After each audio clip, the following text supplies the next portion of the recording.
So this is like episode 107, 108, and I still have trouble with the record button. Hey, everybody, this is Jay Helms. I am the founder of this movement and podcast known as the W2 Capitalist. Today, I have a very special friend of mine. He was introduced by Bill Allen just a couple of weeks ago, right? His name is Tyler Jensen. Tyler is an avid real estate investor, international house flipper, philanthropist, coach. I want to ask you about your coaching style here in a minute. Husband and father to three amazing boys. We were just chatting a little bit about difference between boys and girls. We're not going to go into that because I want to stay out of the doghouse. But he has been flipping houses for more than 10 years. It's pretty freaking incredible. Started flipping houses in college and has never looked back. Loves real estate and gets satisfaction from taking an old dumpy crack house and turning it into something truly amazing that a family will be able to create memories. And I'm laughing because I'm wondering if we'll ever run out of dumpy crack houses. I hope not. No. That keeps me in business. That's your deal flow, right? That's it. Tyler has built a great business and one of the best flipping companies in the country. His system and process for flipping houses has been raising the bar for other investors. He loves coaching, helping others pursue their dreams and passions in real estate. Tyler has coordinated several charity projects, both locally and internationally. This is one really cool thing I like. From donating a rehab to a local single mom for Christmas, pretty freaking awesome, to building houses in the Dominican Republic. Tyler is truly a go-giver. And if you don't know about that book, go grab it right now. Tyler is truly a go-giver, has a love for using his skill to bless the lives of others, loves giving back and pushing the envelope on rehabbing houses. I stumbled through that. So one of the things, Tyler, and I apologize, because one of the things I've realized in the last month, I did these 30 days live on YouTube. When I get really excited, it's like my brain my mouth can't function as fast as my brain. Now, I hear you. I know how that goes. My elementary, middle school, and possibly my wife now will tell you, yeah, you need to let it catch up because some things you just don't need to say. Right? And I promise you, I did not sleep in this shirt. I grabbed it. It's brand new. It was folded in the laundry, but it looks wrinkly as hell, and I didn't notice it until we're recording. So anyways. It's all good. That's why it's a podcast, right? People can just listen to it. They don't have to see us. Well, true, but I will take this and put it on YouTube as well. So they will see us there. But Tyler, so from a guy who we were talking a little bit earlier about, you had a very quick stint in the W2 world. Yep. And you said, hey, this is enough for me, right? What was it that clicked for you that says, all right, I've got to go try something else? And how scary was it? Yeah. So I did the whole corporate America thing, right? I've been flipping houses since college, and I would do it part-time while I was in college. And then I went and I got my degree. I got my degree in accounting and English, and I kind of took the corporate America route. I was a COO for a while. I had 127 employees. I took that route. I was a director of operations. I was a financial accountant. We did like accounting and stuff like that for some local schools. So I took that career path, and I always thought that I was going to be a CEO of a Fortune 500 company. That was the path I thought I wanted to take. But I realized really quickly that you can make a lot of money in corporate America, but you don't have a lot of freedom in corporate America. And I wanted both. And so I wanted to be able to, I've been in jobs that I made a lot of money, but I only had 2 weeks of vacation, and it just didn't work for me, right? I was on vacation. I was still working anyways. Yeah. And so I just didn't have that freedom. And so I wanted something that could be both. And so I would still flip houses. I would do 1 or 2 a year, kind of on my own when I was still going through college, getting my education, all of that. And then I just came to this point that I realized that I was like, hey, I could have both. I could make really good money in real estate, and I could have that freedom that I'm looking for to hang out with my kids. Like you and I talked, we both have 3 kids, and I just wanted to spend time with them. I wanted to not have to travel all the time and be working 80-hour weeks and all of that with corporate America. And so that was really the biggest changer for me. And that motivation is that they're my why, right? That I wanted to start with them, and how could I spend more time with them and be a dad and be able to provide for them as well. So that was always the take for me. And then how scary was it? It was really scary when I quit my job. So it was over 2 years ago that I quit that. I was still doing real estate part-time. So we would do about 6 houses a year, and we had just closed on 2 houses. So I had a runway. I said, hey, look, I've got 6 months that I could live on, this is my runway. I told my wife that I wanted to just leave my job, and she told me no. Absolutely not. Like, you're not going to leave your job, or that's crazy, all that stuff. So anyways, after a lot of convincing, I talked to her and said, hey, look, the only difference is I'll make sure we have insurance. I'll make sure I pay us every 2 weeks. I make sure that nothing will change, except instead of going to the office, I'm going to go to the basement, and that'll be my office. And so that's really the only thing that changed. And she said, okay, you have 6 months. And if you don't do it, then you've got to go back. You're highly educated. Go, and you'll have to get another job. And I said, deal. And that was 2.5 years later. So we're still here today. So number one, I love that you worked it out with your wife, right? Yeah. And even though there's probably a lot of stuff that happened behind the scenes, same with my wife and anybody, when it comes to anybody who's married, when it comes to money, it's one of the biggest stress points that can happen for a marriage. So the fact that you guys worked it out and said, okay, here's what we got, 6 months. Otherwise, you're gonna have to go back in the W-2, and you figured out a way to make it work. I love that you and her came together and said, here's what we're gonna do. Right. Yeah. Freaking awesome. By the way, you said, if you're listening to this, you won't get this, what I'm about to say, but you said you just left corporate America 2 years ago. You look like you were in college 2 years ago. How do you have such a baby face, man? What is that? I know, I guess, right? That's freaking awesome, man. You had a lot of success at your W-2, and the fact that here's what I'm interested in is I never went into flipping because, number one, it is a little bit risky for my blood. Number two is I didn't feel like I had the time, right? Especially with kids. But we didn't start investing when we well, there's a whole story behind that, but we bought our first rental property that actually started cash flowing when my son was 3 weeks old. It's awesome. Before then, we had made some mistakes, right? I don't count that as part of my investing. It's career. Education, right? Yeah. There's a little asterisk on that. But as you're starting to flip properties part-time, you're a full-time COO or whatever the W-2 job you had at the time, as you kind of worked your way up the corporate ladder. How did you have time to be present with your family, and what was kind of the secret sauce behind all that? Yeah. So it started when I was in college. I would do everything myself. So I would work during the day. I'd go to school at night, and then kind of nights and weekends in between classes, I would go and do the actual flip. So I would lay tile, I would paint, I watched a lot of YouTube videos on, how to rehab stuff. And I asked a lot of questions, but I would do everything. So when I started my first few flips, I would go and I would do everything, nights, weekends, spring break, whatever it was. And then I got married, and then I said, hey, look, I can't do all of this. I'm still trying to go to school. I'm still trying to work and pay a rent and all that stuff. And so then I would hire a GC, and I would say, hey, look, I'm going to project manage it. And him and I would kind of partner on some deals, and he would kind of run that construction because I couldn't swing a hammer anymore. And so I needed someone that could during the day. And so, yeah, we kind of started that way, and we just kept evolving into, we would do more and more deals. And then I would just start being the GC, and I would just make the phone calls and bring in my own subs to start doing it all.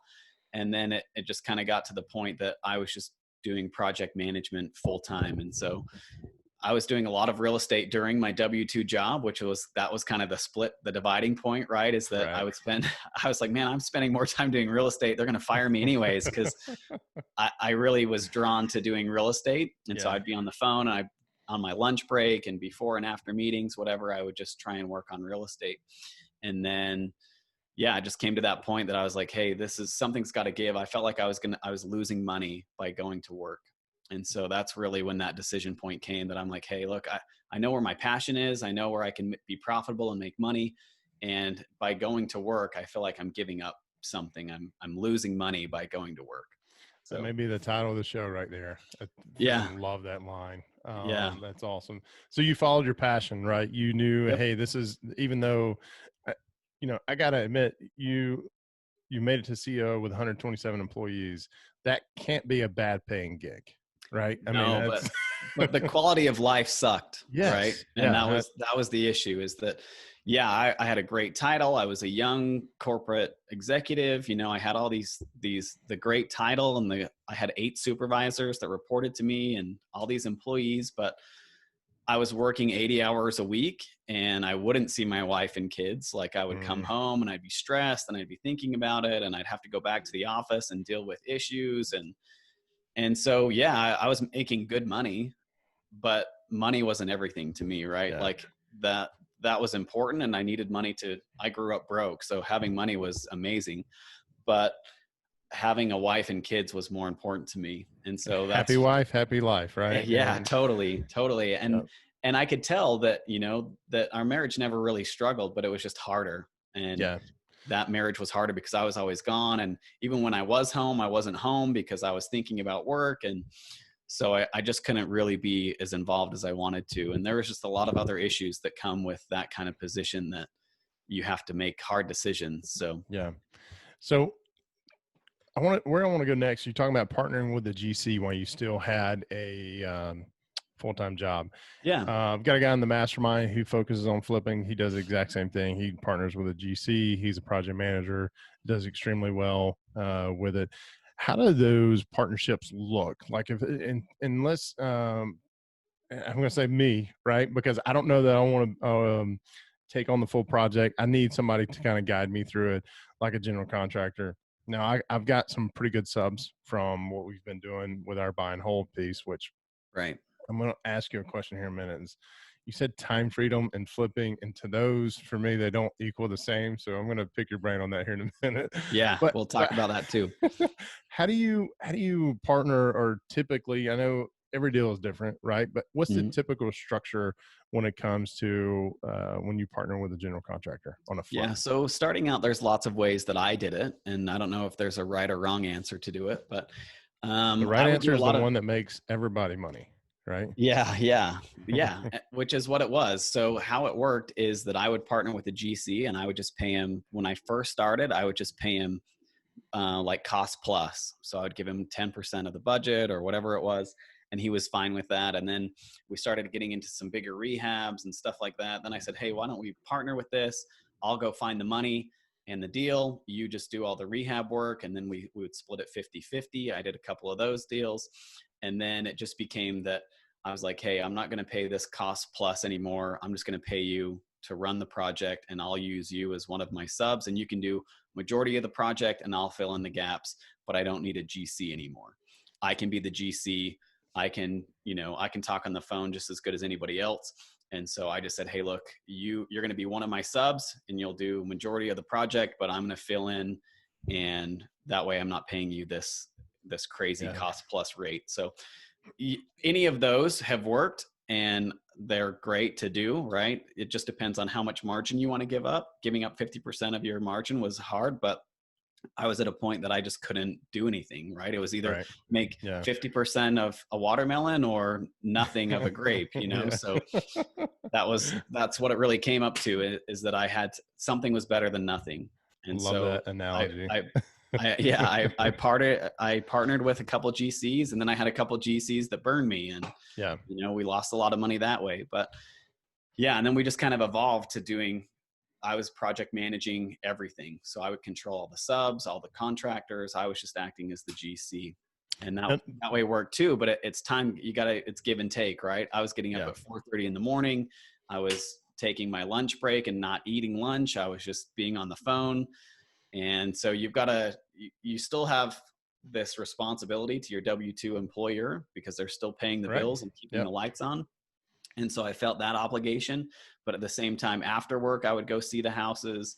I'd get up in the morning and go see them at 4:30 in the morning and check on work that had been done, all of that stuff. So it's just what you got to kind of give and take with your W-2. Because you don't want to lose your job, right? That's hard to do. That's a hard pill to swallow, but you've got to be able to provide for them and still grow your business at the same time.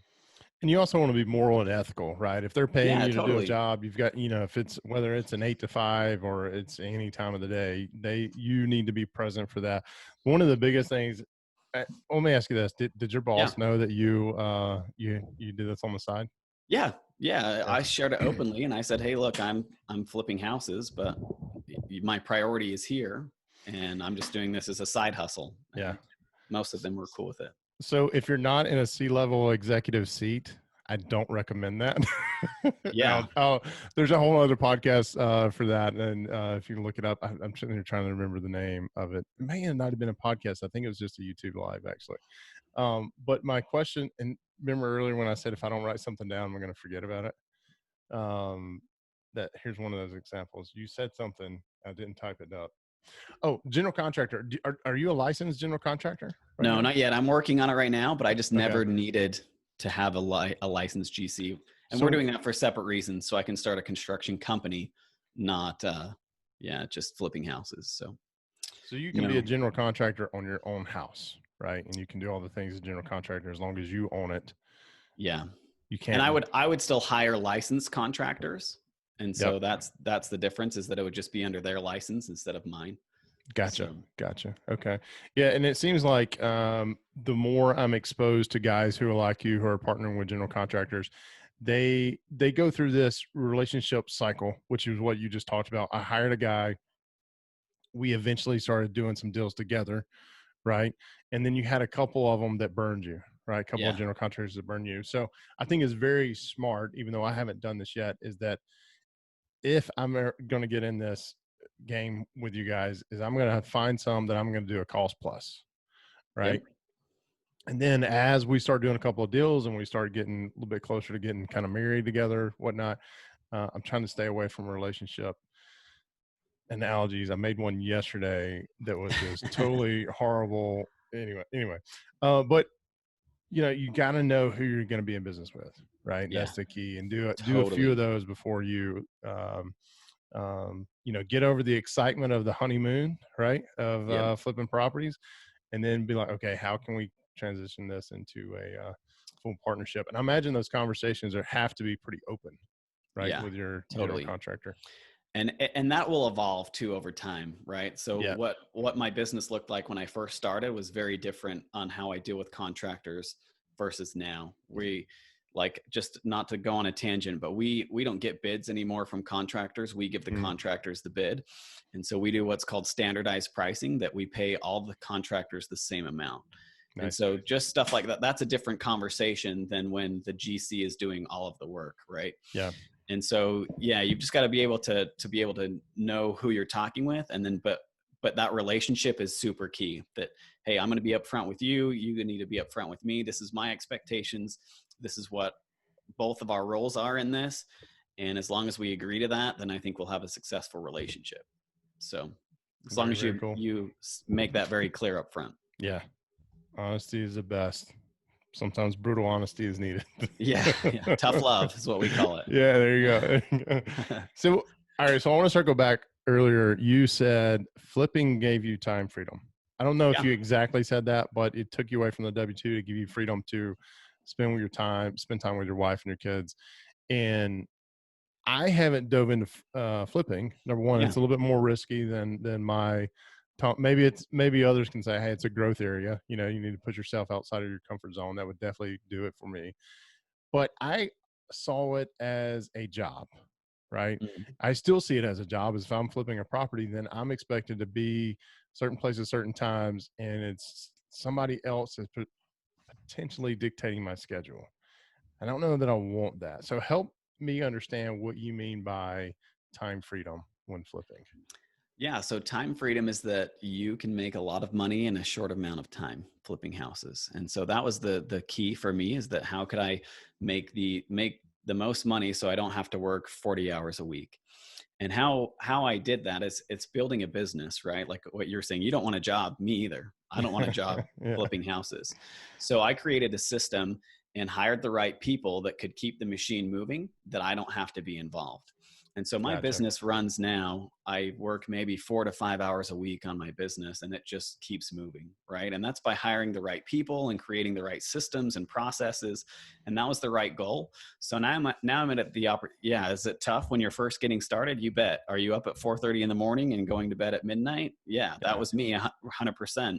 So it wasn't easy, and it doesn't happen overnight, but I had to put in the time and serve in the trenches before I could have that freedom. And I knew that that was always the end goal. And so I just started there. So yeah, anyways, that's where I started, right? And that freedom to me is building those processes and that system that I'm able to work and I get to hang out with my kids. So my project manager now, he manages all the projects. I don't have to do that. And we have 3 crews of contractors that they're all swinging a hammer. So I don't have to do that. I have sales guys that are out finding deals. I have transaction coordinators, right? So they're all kind of taking this system and this process and making it successful that they can just rinse and repeat. And I get to do the things that are high level, raising capital, working with investors, stuff that I like doing, hanging out with my kids, right? Every Friday I take off and we call it Fun Fridays. And I just hang out with my kids. I try and turn my phone off. I just get to spend time with them. And it's been a lot of fun for me that I've been able to do that. Yeah. So that's the freedom that I'm talking about that I was looking for. Gotcha. Is that, when you're first starting and you're building, you're going to put in some hours and some time, but nothing is easy, right? Or it shouldn't be easy. So what's the saying there? Nothing worth having. What? Oh, I knew I was going to. Yeah, I'm with you. I know what you're saying. Anything worth having is worth. No, that's not it. We'll come back to it. Maybe I'll Google it here in a minute. Yeah, I gotcha. We're saying the same thing. Just I don't know. No, we're not. We're thinking the same thing, but neither one of us know the same. It's not. Right. So how many? It's not worth it, or I don't know, man. That's a good one. We'll go with that one. If it's not easy, it's not worth it. So how many flips did you guys do last let's just say the last 12 months? We're recording this in June of 2020. So from June of 2019 to June 2020, how many flips did you guys? So I'm just going to give you our 2019 number. So we did just under 30 deals last year, and we're on track to do 40 this year. So we've got 12 flips going right now. So wow. Okay. So our goal is to hit 40. We're pretty close to that. I'm looking at our board now, and we're pretty close to hitting 40. With the pandemic, it kind of obviously screwed everything up, but I think we should still be able to get that. So I want to talk about that too. So with what's going on with the economy and COVID, there's a lot of speculators out there. I'm one of them, of where we're headed in with the market. I keep getting these alerts from one of the apps I have on my phone about, hey, it's a price drop. There's a price drop. I don't get the alerts to say, hey, there's a price increase, which I don't even know if it's a function of the software. Maybe it should be. Maybe it should. I don't know that there is such a thing. Well, that's true. That's true. I will say there have been rare times where I've gotten an alert of a price change on a property that I've been watching pretty closely, and it definitely went up. There's been a couple of times I was like, all right, so this property's been sitting on the market for a year. This one in particular I'm thinking of is sat on the market for like a year and a half. And when we got the price change, it went up. It had a little green arrow next to it, and I think it went up like 5. I was like, oh, okay, so you're not getting what you wanted at that price point, so you thought the direction was to go anyway. But excellent point. It's probably not that common that it happens. But what do you think? I see guys who are, and everybody's got their own crystal ball, right? They know where things are going. But where do you see the market headed, and what kind of things are you watching so that you're not stuck holding something that could be detrimental to your business, right? Or is there a different exit strategy for, if y'all are starting to see things go this way, do you then turn it into a BRRRR or, a rental or that sort of thing? But a lot of questions in there to unpackage. So let's focus on where do you think the economy's headed? And again, the markets are always local, right? They're always local to your space. So you got to be paying attention to that. And the immediate answer to that is that in Utah, where I'm located, the market is still really hot. And really, we just listed a house last week on Friday. We had 4 offers and $10,000 over our asking price. So that to me tells that the market is really strong. There's still a lot of buyers out there. Our niche is first-time home buyers. And so we want the biggest buyer pool that we can have. We don't do high-end luxury homes because the buyers are a lot different than a first-time home buyer. Yeah. They're more picky. The finishes need to be better. There's just a lot of things that your buyer pool's smaller, all of that. So our niche is first-time home buyers, that we can have the largest buyer pool possible. And with that being said, that's why we're getting multiple offers on these properties. And so there's a shortage in Utah for my market of housing. And that's a great thing for us. And so even if the market does dip, or I started in 2008 flipping houses, and so that was when the market was at the bottom, right? That was the Yeah. housing crisis, all of that stuff. So if we needed to transition and to switch, kind of adapt to the market, we could very easily do that. And that's when stuff goes on sale, right? So then you Yeah. can start buying houses, and fear takes over, and people don't think their houses are what they're worth. And so in either market, flipping houses is a really good thing. And Mm. why that is because you can either buy them cheaper or sell them for more money, which is what we're experiencing now in my market, right? We're Yeah. selling them $10,000 over asking price. And when the market softens a little bit, we'll be able to buy houses at a deeper discount. And so that is just, flipping houses is just a really good thing, because people can't afford building new houses, but they can afford the houses that we're renovating that feel new. And Mm. so that's kind of where we're really unique, I guess, and that we can adapt to any of those markets. So I'm not really super concerned. I'm more excited that the opportunity, whatever comes of the market, that there's going to be opportunity that we can capitalize on.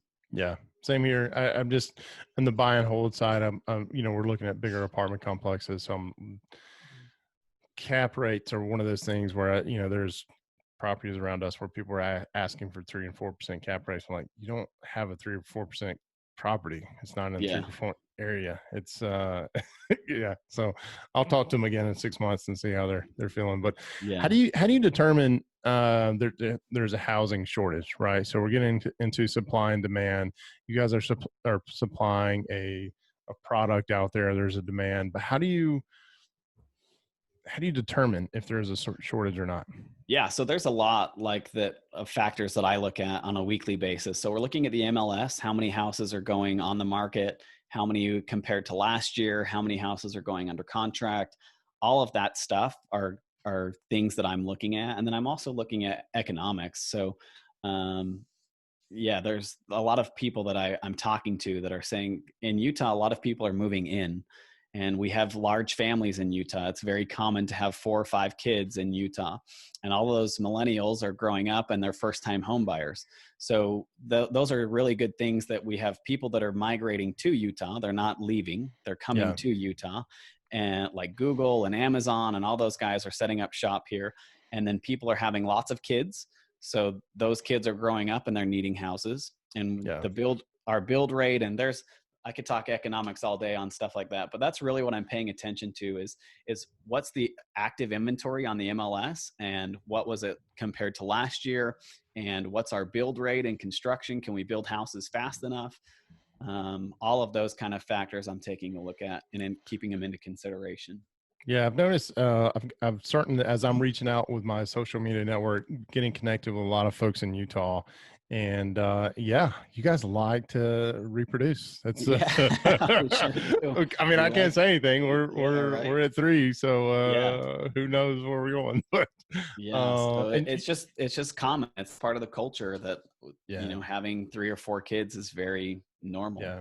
So And you guys are surrounded by some blue states too that I think there's some exiting coming out of, right? I mean, there's yeah, California is not that far away from yep, for sure. Utah, and a lot of, in my mind, crazy stuff going on out there, but it is what it is, right? Yeah, for sure. Um, so there, when it comes to looking at a housing shortage, you've got this equation or process that you look at. There's no like one website that goes, UtahHousingSupply.com that you go No, to that shows any of it's that. There's just a lot of for different us, factors. that would be the MLS, right? That we're just Gotcha. constantly Gotcha. looking at that.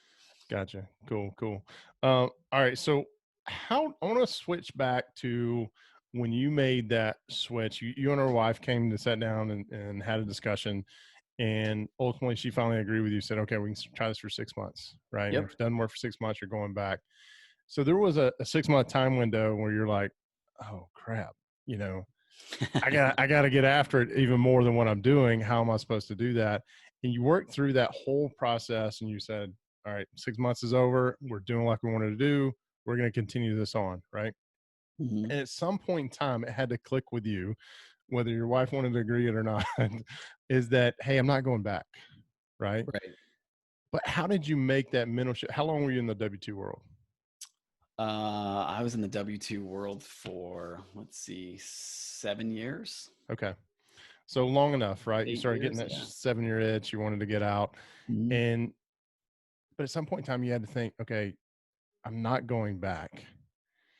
And now I've got to make this mental shift of working 80 hours a week at the W-2 now to 4 to 5 hours a week flipping, right? Now, Yeah. 4 to 5 hours a week, I'm assuming is now, not right Yeah, when you came out of it, exactly. right? Yep. But there was a mental shift that eventually you had to say, okay, I'm going to do this Family Friday. This is when the phone's off. I'm laying around with my kids. Mhm. I am, very new to this transitional process. So I'm looking for advice from a guy like Yeah. you who's a little bit further down the road than I am. I still struggle when it comes to turning my phone off. I still struggle, today. I been anytime I come in the office, I just close my door. Yeah. I need my solidarity. I need to focus, whatnot. But today I left it wide open. The kids been running in and out. And I think that's part of my transition and realizing, okay, we can do this. Right. Last week, my wife and I were talking like, all right, we need to take Thursday mornings. We're going to go to the beach. We live like 15 minutes from the beach and we're just going to spend time with family. Done. Cool. Blocked off my schedule for Thursdays. I tried to do some stuff after that, and last week was a good test run to say, look, just block out all of Thursday and then do some administrative stuff when you get back. But the point I'm trying to make is, or the question I'm trying to come up with is when you started going through this, because I know there are other people who are thinking about this. Hey, how can I shift from that? Whether they're still working a W-2 job or they just started, right? They just started pursuing real estate full time. How did you get to a point where you're like, all right, I don't need to sit in front of my computer 8 to 5, Monday through Friday, 8 to 5. I don't need to Yeah, pick up my phone, every 5 minutes and look and see if I've got a new email. What are some of the mind tricks that you did on yourself to help make that transition easier? Does that make yeah, sense? yeah, totally. And it's still, some days are still like that, right? My wife Yeah. will still say that, man, get off your phone, right? Like, pay attention to us. And when you're Don't you first just love those voice of reasons that come? yeah, My right. wife would do the same thing. She will. I call her Superwoman for a reason. The way she handles all of our kids, because I couldn't Cool. do it. I just my patience is not there. I She loves totally, kids, I'm and right there with you. I think it's a man woman thing, but I don't know. But it's amazing how I'll take her an issue that I've been grinding on for a couple of hours or a couple of days, maybe weeks. I'm learning to shorten that time frame. It comes out better for both of us, and she'll just give me the most brilliant answer of whatever Right. question I like. How do you do that? I know, You they're know, just way smarter than us. they Like, are. They are. can't even compete. Speaking of being way smarter, I will agree. You're way smarter than I am. It only took you 7 years to get out of the W-2. It took me 20, over 20. So Yeah. but back to the question. How do you Yeah, get, yeah. So mind tricks, that is going to look a lot different when you're first starting. So when yeah, I quit my job, I remember getting up. It was 4:30 in the morning, and I did that for probably 2 or 3 months. Every single day, yeah, I was up at 4:30 because now it was on me. I couldn't rely on yeah, someone just writing a check and giving it to me. I had to go to work and make sure that it happened. So for probably those first 4 to 6 months, it was a lot of work. I was still probably working 80 hours a day yeah, or 80 hours a week, and yeah, that line was definitely blurred. It wasn't fun Friday and hey, run to the store for me and stuff like that. But slowly I started to build processes and systems. And that's where it really started to be able to move. That I hired some people. I hired a bookkeeper and I started getting a project manager to come in, and I had better relationships with GCs, so I didn't have to babysit them as much. And then as that kind of evolved, then I could say, whoa, I could slow down a little bit. And there's still times that I'm still on my phone all day, and that's just what it is. And 4 to 5 hours a week, sometimes that doesn't happen. mm, Sometimes it's a 40-hour week, and that's okay because I have to still work and I still have to make my business. But the freedom is that, like, I get to go take my kids to swimming lessons today, and I get yeah, to take 2 hours out of the day to go take time with my kids, and I can still answer my phone if I needed to or whatnot. But it just gave me that freedom that I'm like, yeah, I can help my wife out. I'm going to take the two older kids to swimming lessons. She can have the baby, and she feels gratified that I'm actually there and I'm yeah, present and I can help her. But those kind of the mind tricks for me is that, yeah, when you first start, like right now in your honeymoon phase, you're going to work your butt off, yeah, and yeah, that's just what it is. But you got to take that time too to realize that, hey, this is a sacrifice for your wife as well. and how can I help her? So it would be like, I bought my wife this box that says unplugged on it. And for the longest time, I would just have to put my phone in that box and we would lock it. From 5 to 7, I just wouldn't answer the phone. I would put my phone and it would buzz and it would drive me crazy. Someone's calling me. I need to take care of this fire. But just from 5 to 7, when we were having dinner and talking with my kids, I just needed those 2 hours just to literally unplug and then I would get back to work. I'd say, hun, like I took my 2 hours. I got to go down to the office. I got to take care of some issues. Love it. But at least I would time block that time to hang with my family, my kids. And yeah, it sucks. And it's literally hard. put your phone in a box. Yeah. I'll have to show you the box, but it says, I ordered it. It says unplugged and it has a little latch on it. And I would put it in there just so I couldn't see it. Out of sight, out of mind. Right. Like, yeah. But now it's a lot different because now I kind of have that freedom.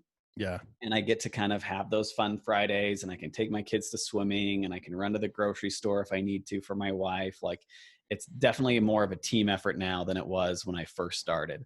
Yeah. And so you just have to realize that, yeah, you're in the trenches now and you're going to have to serve some time and your wife has to understand that, hey, look, hon, I'm trying to make a living. I have 6 months to figure this out. And as long as you let me do that, then I will. It's going to be a grind for about a year. And then you'll start to see kind of, yeah, I worked hard. I made it happen. And now I get to kind of reap some of those rewards. Yeah. Would she trust you, right? Because otherwise you wouldn't be married. I mean, I hope so. Yeah. I hope so. Well, even though she trusts you, it still took a leap of faith to say, yeah, let's go do this, right? Let's go do this as a team. We're a husband and wife team. We'll do it. But that's been the benefit to her too now. Now, there was never a clear time that, hey, should you go back or should you not? It was like, yeah, we can do this because you're home now and you're here and I need a break from the kids for 10 minutes. And, like I'm there to be kind of that relief. And so her quality of life has gotten better as well as mine. And that's why she kind of saw that, yeah, this is different than corporate America because Tyler's here and he's home. And I take my kids with me all the time. I'm probably a terrible father. My kids have seen more crack houses than the average person, but I take them all the time. Like, let's go look at this house. Let's go see this. They're very involved. With demo day, they love smashing stuff and they're boys. So that's like right up their wheelhouse, but I'm in love with demo day too. So it's, yeah. So anyways, you have some, sorry, I mean to cut you off there. I know we're coming up on time, so I'm going to speed up just a little bit. Let's go. But you have an exciting announcement coming up. You and Bill has an exciting announcement. But before we get into that, how can people best connect with you, Tyler? Yeah. So I do a lot of coaching with the 7-figure flipping group. So I do like coaching calls. I'm very involved with their runway group. So Flip Hacking Live is kind of a big thing that we do as well. But I'm on Facebook, Tyler Jensen on Facebook. Utah House Flip is my company. And so follow us on that. We do a lot of crazy stuff. We're doing 7-day flips and we've done a lot of those. And I saw that. We post all that on Facebook. So. All right. Utah House Flipping is your, all right, cool. Yeah. Utah House Flip and then utahhouseflip.com too is my website as well. So yeah. Very, very cool. So exciting stuff you and Bill and the 7-figure family have going on, right? So tell us about that. Let us know what's going on. Although we were talking about when this was going to air, it's probably going to be a few weeks, but what you have going on right now is kind of, anyway, I'll let you take the helm. Yeah. Here. So Bill Allen is one of my greatest friends and a good mentor. And I know that a mentor to you as well, like just a super sharp guy. So him and we kind of teamed up that we were doing this crazy idea that we had these two duplexes that were right next door to each other. And so I called Bill and I said, hey, look, we're going to flip all 4 of these houses in 7 days. And he's like, you're crazy. Like, why would you ever do that? Like, cause we had done it before. We had flipped houses in 7 days before that. And so we would do a $40,000 rehab in a week. And we just kind of pushed the envelope on that. And then we had these 4 that were right next door to each other. So I talked with my project manager and he's like, hey, we should do these 4 flips all in 7 days. And I said, that sounds awesome. Let's do it. So I called Bill. I said, hey, this is what we're planning on doing. We're closing in a couple weeks on these houses. What do you think? Like, could I invite some guys to come out and see it? Can we, all of that kind of stuff. So Bill's like, we need to document this somehow. We need to film it.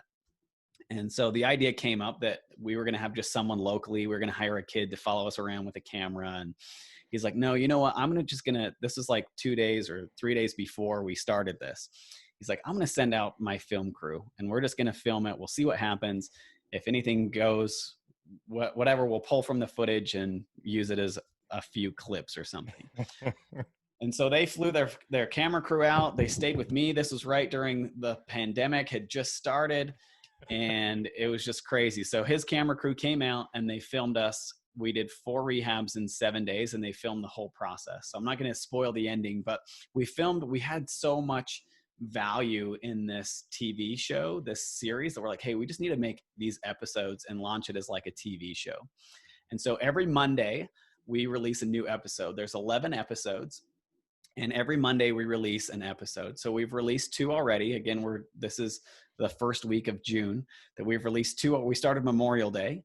And so you could watch the first 2 episodes, but it tells my story, Jay, everything that we've talked about. It tells about corporate America and the decision to leave corporate America and how I started flipping houses. So that's kind of the first episode. And then episode 2, we talk about the deal, how I found it, how we funded it, why it was a deal, what was intriguing about it, all of that stuff. And then tonight's episode that we're airing is all about demo day. So it shows my crew, it shows how we're going to demo these houses, what the scope of work is, what our Gantt chart is. So the timeline of what we've got to do in 7 days to make sure that this is a success.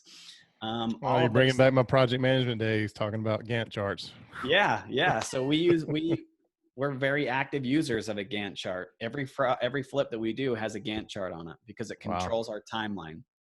But yeah, so we just made this TV show, these episodes. This is like HGTV, but for real estate investors. It's not about the fake. We're going to fake stage it with $20,000 of furniture and all of that stuff that you see on the before and afters is what HGTV is.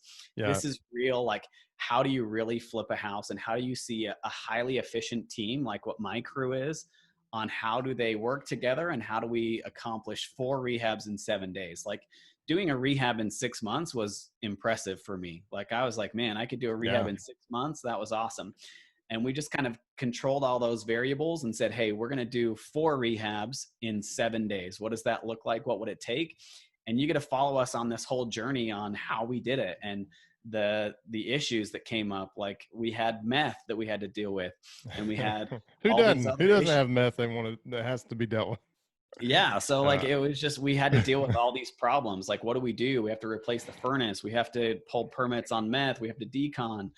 And this is all just stuff that you guys get to see as a real flip instead of the HGTV that you see the before and afters and all of that stuff. This is real. And so it was really valuable to us. It's so cool that we're able to produce this and to make this 4 rehabs in 7 days and tell our story of how you can do it as well. If all your W-2 capitalists had a week of vacation and they could flip a house and make 40 grand, I think that's super useful information. I wish I would have known that because I would have done it. I would have said, hey, look, if I have a week of paid vacation, instead of going to Hawaii, I'm going to, spend that week and I'm going to flip a house in 7 days and make 40 grand. That would have been life-changing to me. Yeah. Yeah. And then I would have kept that ball rolling. I would have said, yeah, look, I have 3 weeks of vacation. I'm going to do it 3 times and make 120 grand. And then I could replace my income. But let's keep it real. Let's not be the guys on HGTV who, I love the meme that says she's a part-time dog sitter and he's a butterfly harvester or whatever. Their budget's $2 million. Let's keep it real. You have a lot of years underneath your belt of flipping. To be able to create these processes where you can do those in 7 days, right? Yeah, totally. The person who's starting out and doing this, like me, no, it's not going to happen. And my expectation shouldn't be that it is, right? Yeah, totally. And that's okay. Like, that's the thing. But we teach you why you couldn't, right? Why couldn't you do that? Even if it's your first time or whatever, if you understand the fundamentals of flipping a house, you have to control the materials, you have to control the labor, you have to, hit all these benchmarks. Then even if it's not 7 days, even if it's a month, if you could flip a house in a month, would it change your life? Yeah. For me, it would have, right? People, And that's the whole point. It's not to do it in 7 days, but to know that that's possible. Yeah. right? That you can, it can be done in 7 days. And what do you have to do to be able to think about that mentality that, yeah, I could flip a house in a week? Yeah. So how do we find this TV show? Is it on Yeah. So HGTV or is it no? nope, it's through, we looked at the whole HGTV route and all Because of I that see on stuff. your website it says best house flipping company with HGTV. So what is that about? Yeah, so that we did a few things with Okay. HGTV. We shot a pilot with them and stuff like that, but it just never got anywhere. And so we just decided not to go that route. We wanted to release something without all the politics and Yeah. everything Good else for that we you. could kind of had more control of. And so, yeah, that's what we did. We just launched it through YouTube. It's on the Seven Figure Flipping YouTube channel. I don't know if we can post it in the show notes or something somewhere. Absolutely, we will. Yep. Yep. Yeah, so put it on there. But it was just, it's really cool to follow that process of someone that has done flipping before that you can learn from, and you can use our Gantt chart, you can use our scope of work, all of that stuff you have access to with this TV show. Yeah. And that's what makes it really special compared to HGTV, is that it's real and we're showing you exactly step-by-step process of what we did. Yeah. You mean you don't fly in like the Property Brothers with your neatly pressed Yeah. button down and got your tool belt on and you sling the Right. hammer a couple of times? You don't do that with the Yeah, owner coming in no. and says, "Wait a minute." Yeah, it's very real. Like you'll see hammers being swung and contractors and all that good stuff. So I grabbed the link to the seven figure flipping on YouTube. I'll put that on the show notes for certain. yeah, perfect. All right, Tyler. Anything else from you, sir? No, just the idea that you can do it. So I know that your listeners can relate to both of us because we've been there, we've done that, we've had the W-2 job, but it really is possible to achieve your dreams. And I'm proof of that, that it takes hard work and it takes guts and it takes kind of that, you have to cross that line and not get comfortable. But I promise that you can do it. And so if you're working in a job and you hate it, like I hated my boss, one of my bosses, I just couldn't stand him, right? He was the owner of the company and he was just a jerk and I hated him. And so I hated going to work and I hated that environment. And I know that a lot of people can relate to that too.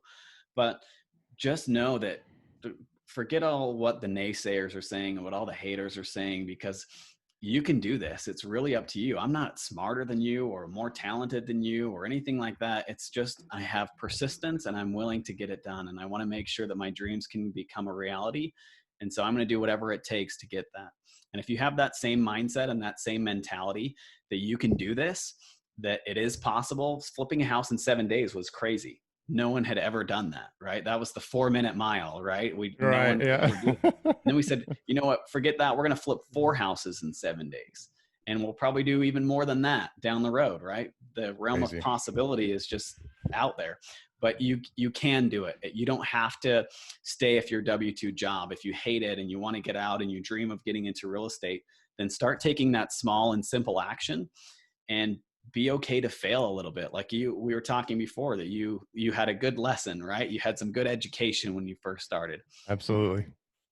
Me too. And that's okay. That education is so important, but you can't be afraid of it. You have to go out and put yourself out there and know that you can accomplish these things, and no one can stop you but you're the only one, Yeah. right? You're the only one that can control that destiny. And so get rid of all the naysayers and all the bad bosses and all those other people that tell you that you can't do it and that you're not good enough.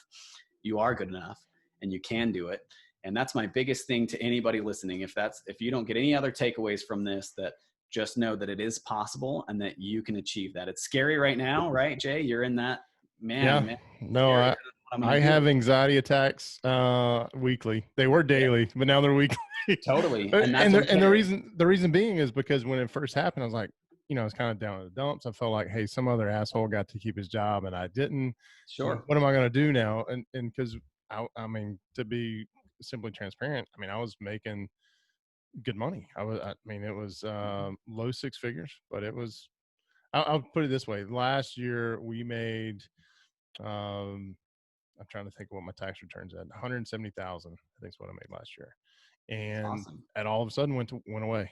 Right. And I'm like, Yeah. oh, what am I going to do now? And like you said, it's just one of those things where you have to, um, got to put your big boy pants on and say, let's go do it. This is what we've been wanting to do for a while. Right. Yep. And, you know, what I love about your story is that you took it upon yourself saying, okay, I'm doing this.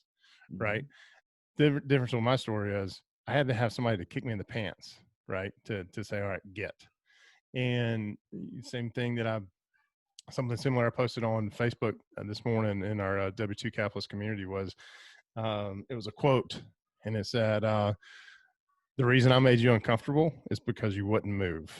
And it was quoted by the universe, right? So the universe has definitely made me uncomfortable the last 6 weeks, but I am more comfortable now about what we're doing and everything that we're trying to accomplish than I was 6 weeks ago, which is kind of crazy, right? Which goes back to money's not the whole point of it. But awesome message. I want to encourage you guys to look up Tyler's show, Seven Figure Flipping. The show, yeah, that's the show. The link to the show will be in the show notes, but you can also go to just YouTube and look up Seven Figure Flipping, and it's just the number 7. I don't know if I'm going to try this out real quick. I don't know if you type in the word 7, it brings it up too. So just Seven Figure Flipping.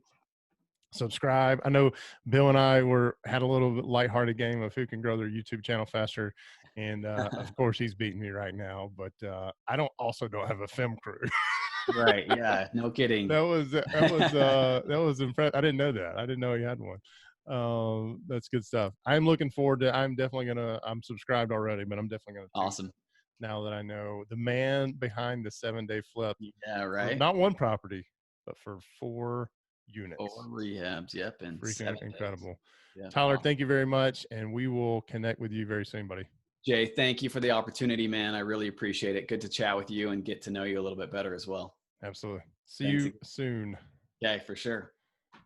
Hey, 4 things before you get out of here today. Number 1, thank you for watching. Sincerely appreciate that. It helps with our ratings with YouTube and all that.